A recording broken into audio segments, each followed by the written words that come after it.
pessoal! Hoje nós vamos aprender sobre ordens e classes dos números. Estão preparados? Então, vamos lá! O sistema de numeração que normalmente utilizamos é o sistema de numeração decimal, pois os agrupamentos são feitos de 10 em 10 unidades. Vou utilizar um cubinho para dar esse exemplo. Aqui temos uma unidade de cubinho.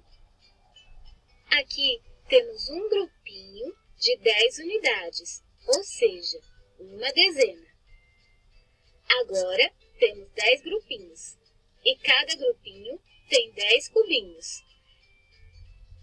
Então temos uma centena, e assim por diante. Os símbolos matemáticos utilizados para representar um número no sistema decimal são chamados de algarismos.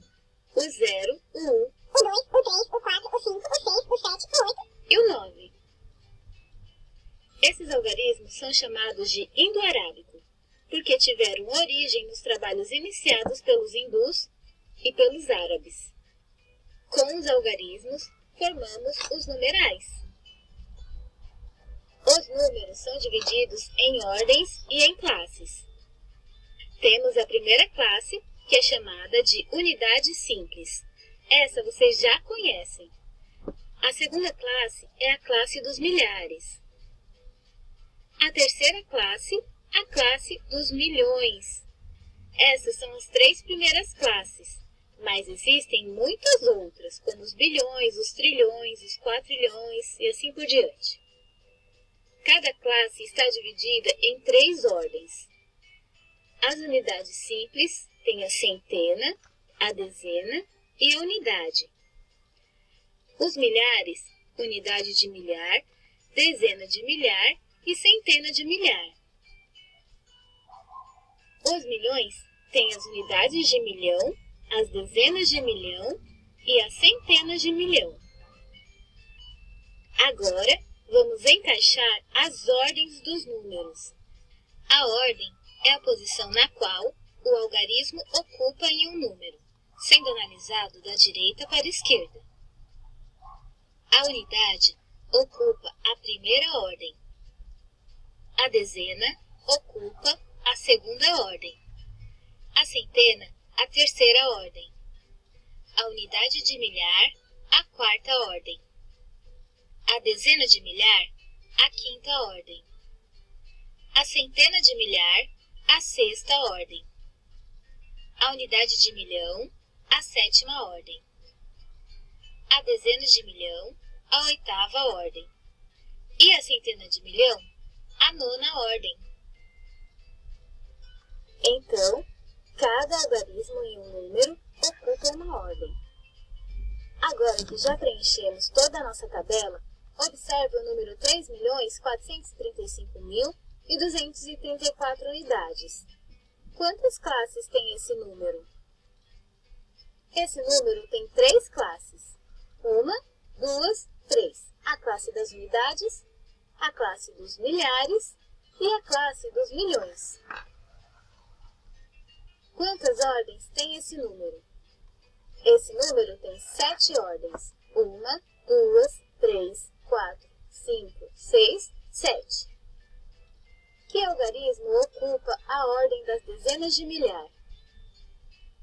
O algarismo 3 ocupa a ordem das dezenas de milhar. E como se escreve esse número por extenso?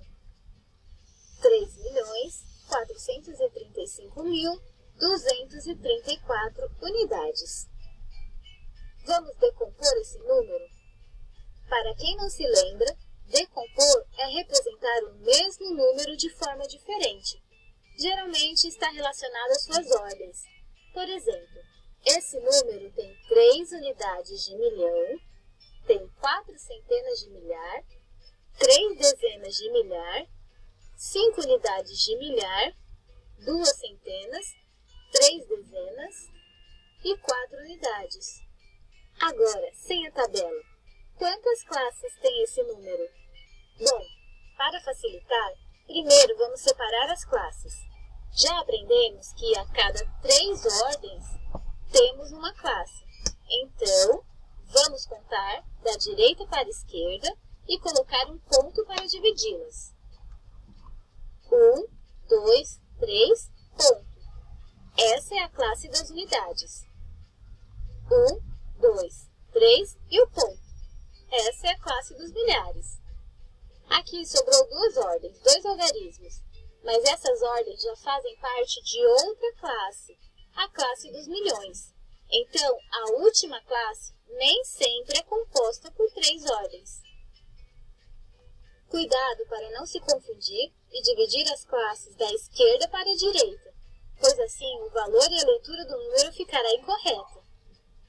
Então, lembre-se sempre de dividir os algarismos da direita para a esquerda. Pronto! Agora que dividimos com os pontos, quantas classes tem esse número? Temos 1, a classe das unidades, 2, a classe dos milhares e 3, que é a classe dos milhões. E quantas ordens? Bom, contaremos quantos algarismos tem. Assim, saberemos quantas ordens tem. Temos 1, 2, 3, 4, 5, 6, 7, 8 ordens. E como escrevemos esse número por extenso? Escrevemos assim: 23.456.000, ou 56 milhares, tanto faz, e 234 unidades. E agora, me diga, sem olhar na tabela, qual é o algarismo que ocupa a ordem da dezena de milhar? Essa é a unidade de milhar e essa é a dezena de milhar. Então, o algarismo que ocupa essa ordem é o 5. E por hoje é só, pessoal. Espero que tenham aprendido e até a próxima aula.